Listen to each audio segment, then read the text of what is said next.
अगर सुगंधन सब जगवंदन बनवारी, गल मोतियन की माला कांद दुशाला, नंदलाल तेरी छवि न्यारी। सकल देव रज मस्तक लीनो, खेले कृष्ण कन्हैया गिरधारी। कर मन विचार तज और ख्याल, भज बार बार श्री कृष्ण नाम तो बलिहारी। श्री कृष्ण नाम तू क्यों नहीं जपदा, जिस जपया उस कुल तारी। अर्जुन योधा मस्तक रख्यो, बीड़ा उठायो गिरधारी। मार किलक भारत पर चढ़यो, पृथ्वी कम गई सब सारी। कर मन विचार ताजोर ख्याल, भज बार बार श्री कृष्ण नाम तो बलिहारी। भज बार बार श्री कृष्ण नाम तो बलिहारी। श्री गोपाल कृष्ण महाराज की जय, श्री सांवली मूर्ति का जय जयकार हो। आज अपार हर्ष का विषय है कि हम जन्माष्टमी का पर्व, भगवान श्री कृष्ण का अवतार उत्सव, जिस दिन वो प्रकट हुए, मथुरा में प्रकट हुए, वो जन्माष्टमी का पर्व हम सब मना रहे हैं। 5 महीने से सब कोरोना के कारण बंद ही थे। हमारे इतने महत्वपूर्ण पर्व प्रारंभ हो रहे हैं। पवित्र पर्व से प्रारंभ हुआ और अब दूसरा मुख्य पर्व जो है आज जन्माष्टमी का। तो श्री सांवली मूर्ति मंदिर के हॉल के भीतर ये 5 महीने के बाद ज्ञान सत्र का जो प्रारंभ हुआ और हमको कुछ अपने शब्द कहने का, भगवान जी के प्रति अपने श्रद्धा सुमन अर्पित करने का जो मौका मिला, तो मन इससे कुछ उल्लासित है और लगता है कि आगे का रास्ता भगवान श्री कृष्ण ऐसे ही खोलेंगे। तो भाद्रपद का महीना, कृष्ण पक्ष की अष्टमी और रोहिणी नक्षत्र, ये संयोग आज से 5000 साल पहले हुआ और तब हमारे 5 अवतारों में प्रथम अवतार, पंच कृष्णों के प्रथम कृष्ण, उनका अवतरण हुआ जेल खाना। माता पिता वसुदेव और देवकी दोनों वहाँ पे जो है ना बंदी हैं और भगवान जी प्रकट हो रहे हैं। अमावस्या की रात है और अमावस्या की रात की भी आधी रात है, मध्य रात्रि, और बारिश ऐसी है कि मूसलाधार हो जा रही है। और ऐसे में भगवान श्री कृष्ण ने अवतरण लिया। तो गीता में श्री कृष्ण स्वयं ही कहते हैं, जन्म कर्म च मे दिव्यम। अर्जुन, हमारे जन्म की कथा और हमारी जो कर्म अर्थात जो लीलाएं हैं वो सब दिव्य हैं, रहस्य से युक्त हैं। तो हर लीला जो है परमेश्वर की न्यारी है। मध्य रात्रि, अमावस्या, बारिश, मूसलाधार, और जो कारागार के साथ लगती हुई यमुना नदी है, उस यमुना नदी में समझो उफान आया हुआ है, बाढ़। और भगवान श्री कृष्ण का जैसे ही अवतरण हुआ, वो देवकी माता की गोदी में है, वसुदेव जी भी देख रहे हैं। तो उनको यही डर है कि कंस ने यही कहा था, ये पुत्र जो है ना, जैसे पहले के संतान को जो है ना बलि बना दिया था भय के कारण, ऐसे ये संतान भी तेरी नहीं बचेगी। तो भगवान जी ने प्रकट होते ही एक तो ये कि अमावस्या की आधी रात को जन्म, जेल के अंदर, कारागार में, बंदी गृह, बाहर द्वारपाल बैठे हैं, दरवाज़ों पे ताले लगे हुए हैं, और श्री कृष्ण जो है ना अपना श्री मुख खोलकर माता को संदेशा दे देते हैं अपना विश्व रूप दिखाकर कि माता, मैं दिव्य बालक हूँ, ये शिशु जो है ना ये ईश्वर का अवतार है, और जो है ये अपनी लीला करने के लिए आया है, तो जल्दी से इसको यहाँ से निकाल कर ले जाओ। तो वसुदेव की बुद्धि में भी वो विचार आ गया कि इस बालक को जितनी जल्दी है यहाँ से ले जाओ, क्योंकि कंस की काली नज़र पड़ गई। तो कंस ने जो है जो अपने पहले बालकों के साथ, शिष्यों के साथ किया है, वैसा ना कर बैठे। तो एक टोकरी में वो क्या करते हैं, बालक शिशु को रखते हैं, ऊपर कोई वस्त्र डाल देते हैं, और बाहर देखते हैं तो दरवाजे जो हैं उनके ताले खुले पड़े हैं, द्वारपाल सोए पड़े हैं। परमेश्वर की हर लीला ही जो है ना रहस्यमयी है।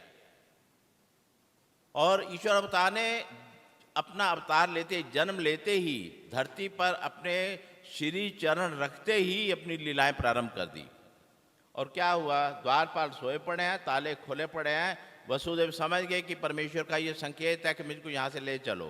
तो टोकरी में डाल के वो जैसे बाहर निकले तो देखते हैं यमुना नदी। क्यों मन में यही विचार आया कि उधर नंद बाबा गोकुल में जमुना पार, उनकी यहाँ छोड़ आता हूँ, वहाँ सुरक्षित रहेंगे। तो क्या हुआ कि यमुना नदी जो है जल से भरी पड़ी है, और सोचते हैं कि ये कैसे, उधर से तो होगी लीला भगवान जी ने, लेकिन ये नदी कौन पार करेगा। लेकिन क्या होता है कि जैसे वसुदेव का पहला चरण जल को छुआ, और वो जो टोकरी थी जिसमें भगवान श्री कृष्ण विराजमान थे बाल रूप में, शिशु रूप में, जैसे वो टोकरी से श्री चरण यमुना नदी को लगा, श्री यमुना नदी ने रास्ता दे दिया। इधर की धारा इधर रह गई, उधर की धारा उधर रह गई, और बीच में से रास्ता बन गया वसुदेव का, और वो नंद जी के यहाँ पे बालक को छोड़कर आए। वो घर नंद जी का, यशोदा माता का, जहाँ पहले से ही बलराम, रोहिणी के पुत्र बलराम जी वो भी वहीं पल रहे थे। तो कहने का तात्पर्य है कि परमेश्वर की लीलाओं को तो जितना हम देखें, भगवान जी ने तो कहा हुआ कि हमारा कोई भी काम जो है ना बिना लीला के नहीं होता। लीला मतलब क्या, लीला मतलब जिसमें जीवों का हित हो, किसी ना किसी जीव का भला होता है, तो वो लीला ऐसी होती है। तो आज जन्माष्टमी का पर्व है। अब इस जन्माष्टमी के पर्व पे हम चाहते हैं कि हम भगवान जी को किसी तरह प्रसन्न करें। जिस भगवान श्री कृष्ण ने इतनी लीलाएं की हैं, गीता का ज्ञान दिया है, और अपनी अपरंपार जो है लीलाओं के द्वारा हमारा जो है रास्ता खोला है, हमें ईश्वर के दर्शन कराए हैं, उनके विश्व रूप दर्शन, उनके विराट दर्शन उनके भक्तों ने किए हैं, और उनके उद्धव भगत तो कैवल्य रूप भी उनका दर्शन देखते थे। तो ऐसे परमेश्वर अवतार को यदि हमने प्रसन्न करना है तो हम क्या करें। बात बड़ी भोली सी है, भोली बात ही करने आया हूँ आज मैं, बहुत ऊंची बात नहीं करनी, क्योंकि शिशु का जन्म हुआ है हमारे बाल रूप श्री कृष्ण का। तो अगर हमने उनको प्रसन्न करना है तो आज हम क्या करें। तो आज सबसे पहले हम अपने घरों में भगवान जी की पूजा करते ही हैं, तो माखन मिश्री का भोग उनको लगाएं। वो चीज़ वैसे जीव क्या दे सकता है, हम तो कुछ दे नहीं सकते, जो कुछ है उसी का ही है, पर अपने भावों को अभिव्यक्त करना है हमने।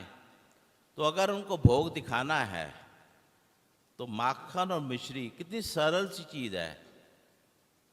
दूध को जरा सा बिलोया, माखन आ गया, और मिश्री की डली उस पर रख दी, और दोनों हाथों से कर कमलों से भगवान जी को अर्पित किया, भगवान जी ये स्वीकार करो।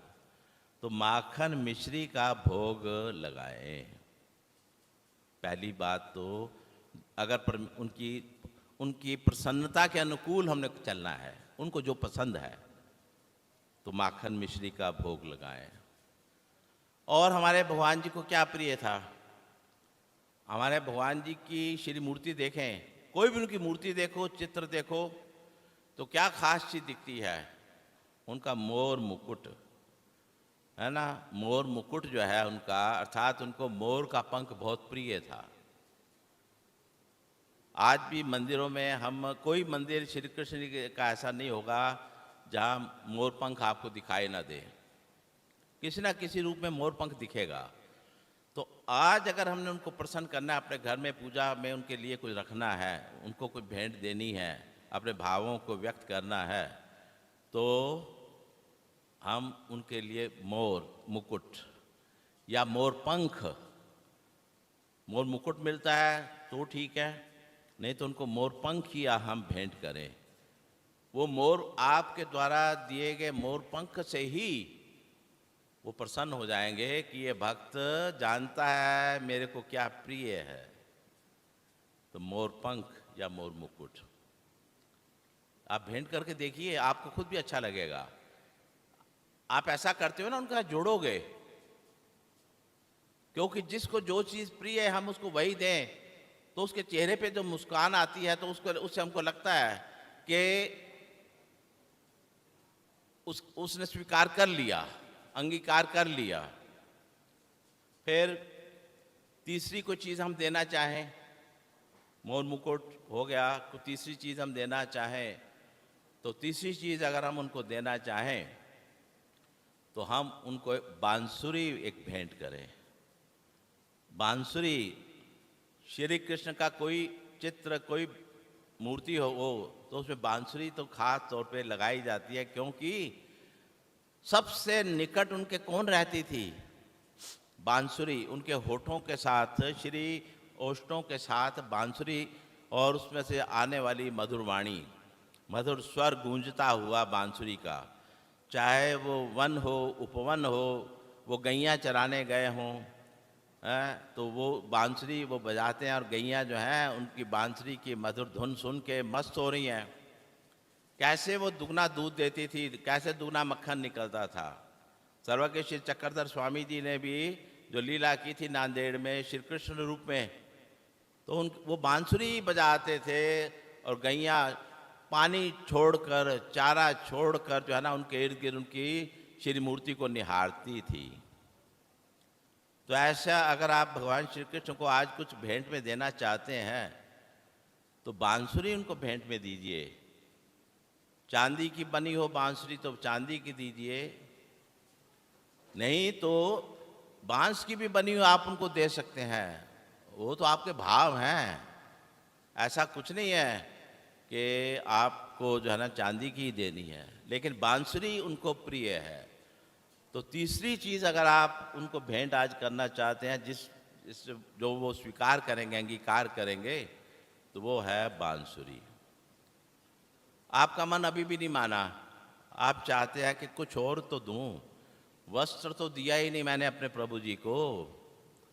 जन्माष्टमी का त्यौहार हो, पावन पर्व हो, हर्षोल्लास से सारे ब्रज भूमि में मनाया जा रहा हो। ब्रज भूमि में क्या, आज तो सारे भारत में भी क्या, सारे विश्व में अनेकों जगह पे, अनेकों नगरों में, देशों में भगवान श्री कृष्ण के भव्य मंदिर बने हुए हैं, जहाँ पे भगवान श्री कृष्ण की आज आराधना हो रही है।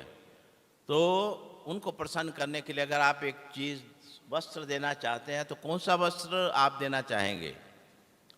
उनको आप पीले रंग का पीताम्बर, पीले पीताम्बर वालिया मैं कहनिया, है ना।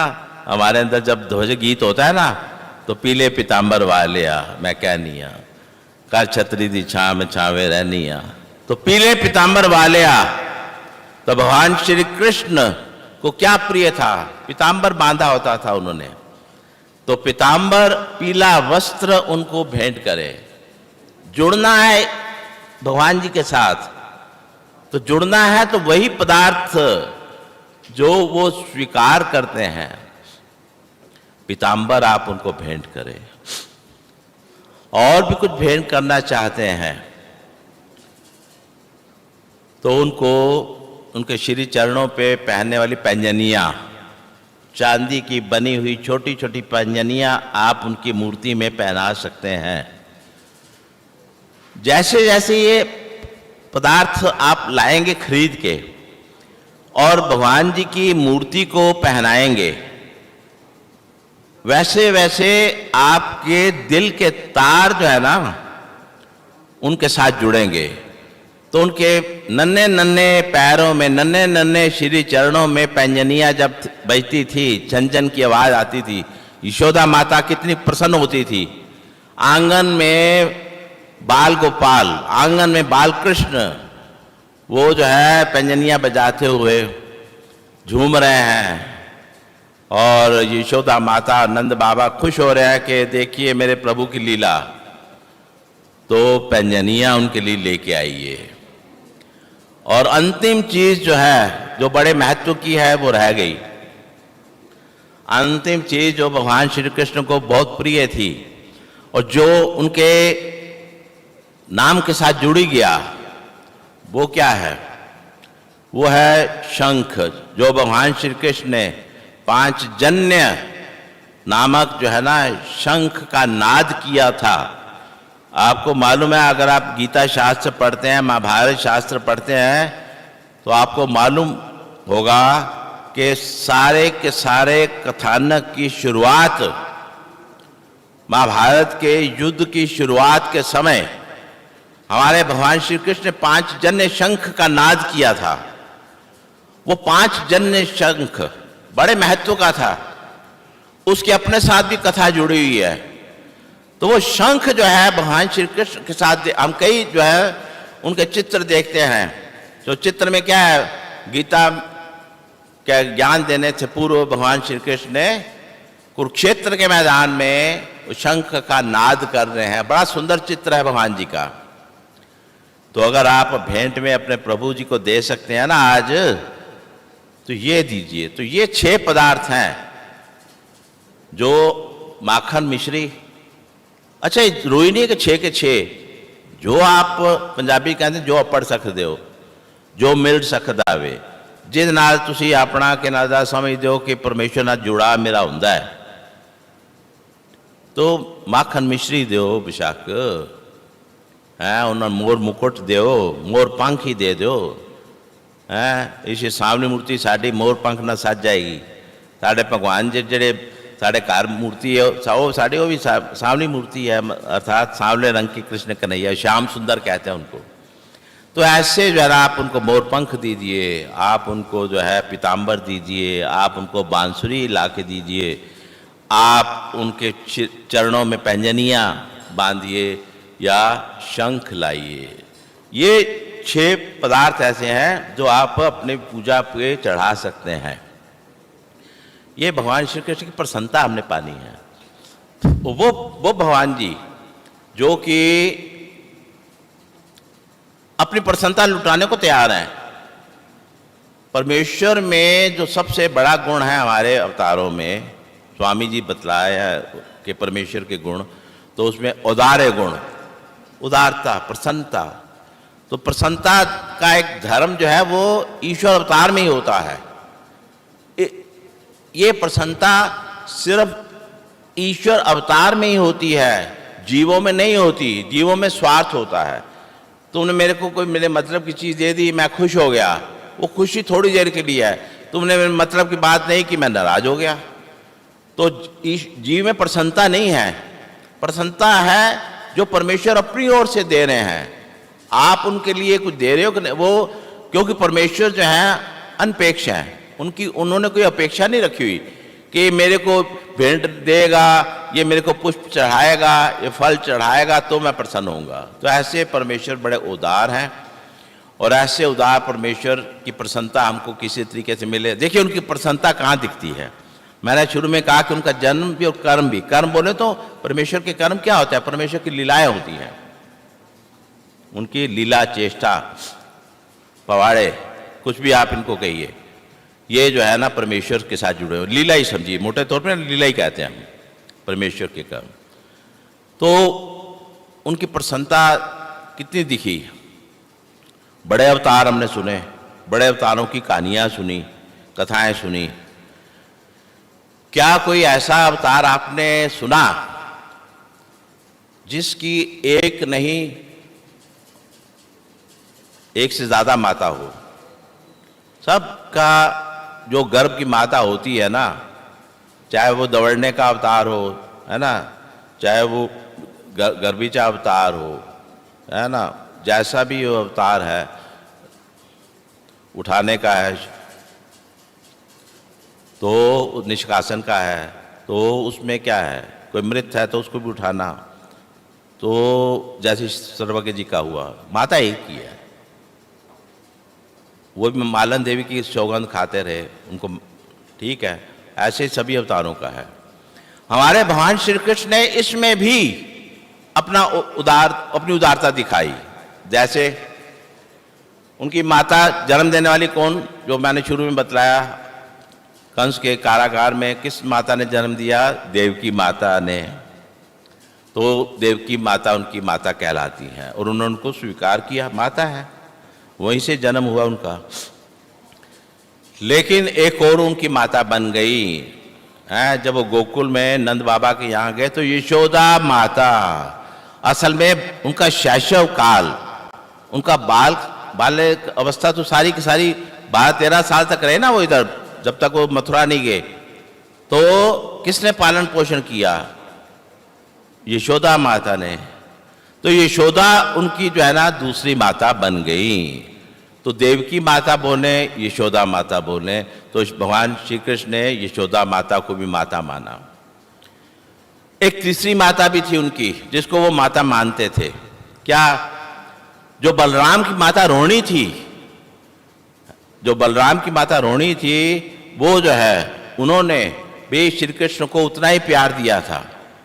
अगर हम भगवान श्री कृष्ण की कथा सुने ना, तो रोहिणी ने भी श्री कृष्ण को अपने बालक समान ही समझा और बालक समान समझते हुए श्री कृष्ण को जना अपना पुत्र ही समझा। तो श्री कृष्ण रोहिणी को ही अपनी जो है ना तीसरी माता मानते थे। फिर एक और माता भगवान श्री कृष्ण ने सांदीपनी के आश्रम में पढ़ने गए थे और वो गुरु बलराम जी, श्री कृष्ण जी और सुदामा तीनों का जिक्र आता है कि उज्जैनी में संदीपनी के आश्रम पर वो पढ़ते थे। तो जो गुरु होता है, जो गुरु पत्नी होती है सुदिशा, तो गुरु की पत्नी सुदिशा के साथ भी जो वो रहे, तो उस गुरु पत्नी को भी उन्होंने माता का ही दर्जा दिया। आश्रम के अगर उनके प्रसंग देखें ना, तो माता मानकर ही उन्होंने गुरु पत्नी संदीपनी ऋषि की, संदीपनी मुनि की जो पत्नी थी, गुरु पत्नी, तो वो चौथी माता बन गई इनकी, सुदिशा। और इसलिए जब गुरु दक्षिणा का देने का समय आया तो संदीपनी ने तो कह दिया कि कुछ नहीं चाहिए, बस आप अपनी जो आपको शिक्षा दिया उस शिक्षा को आगे आप उपयोग में लाओ, यही गुरु दक्षिणा है। लेकिन फिर माता ने कहा, कृष्णा अगर तुम कुछ देने चाहते हो मेरे को, तो तुम जब तक थे तो मेरे को नहीं महसूस हुआ, लेकिन मेरा एक इकलौता पुत्र था जो प्रभास तीर्थ पे गया था तो वहीं पे डूब गया, या वरुण देवता ने उसको ग्रहण कर लिया, क्या हुआ, तुम उसको ढूंढ के लाओ। तो श्री कृष्ण ने कहा कि अब आपने गुरु माता के तौर के ऊपर मेरे को जो आदेश दिया, आप मेरी माता के तौर पे हो, तो मैं आपकी आज्ञा का पालन करूंगा। और ऐसे ही एक और माता पूतना, देखिए जो वध करने आई है, जहर कालकूट जैसा जहरीला विष लेकर आई है, वो जो है उसको भी भगवान श्री कृष्ण, स्वामी जी ने भी कहा कि पूतना को भी वही फल मिलेगा जो यशोदा को मिलेगा। तो पूतना भी उनकी माता। तो ऐसे भगवान श्री कृष्ण की जन्माष्टमी हम आज मना रहे हैं। सावली मूर्ति मंदिर में आज बैठकर हमको फिर जो है ना ज्ञान वार्ता करने का महज अवसर मिला है। बड़ा चित्त प्रसन्न हो रहा है। भगवान जी करे इस जन्माष्टमी पर सब भक्तों को ये वरदान देते जाएं कि आप सब कोरोना से जल्दी मुक्त हो जाओ। आप जो धर्म की सेवा कर रहे हो वो बंधे हुए कर रहे हो, मुक्त रूप से आप सेवा करें। और ये सेवा परमेश्वर वैसे तो लेते रहे, लेकिन थोड़ा इस बीमारी से सबको बचाएं। तो इस जन्माष्टमी पर्व पर सबको मेरी ओर से बधाई, आशीर्वाद और आप सबके लिए मेरा हार्दिक शुभचिंतन। श्री गोपाल कृष्ण महाराज की जय।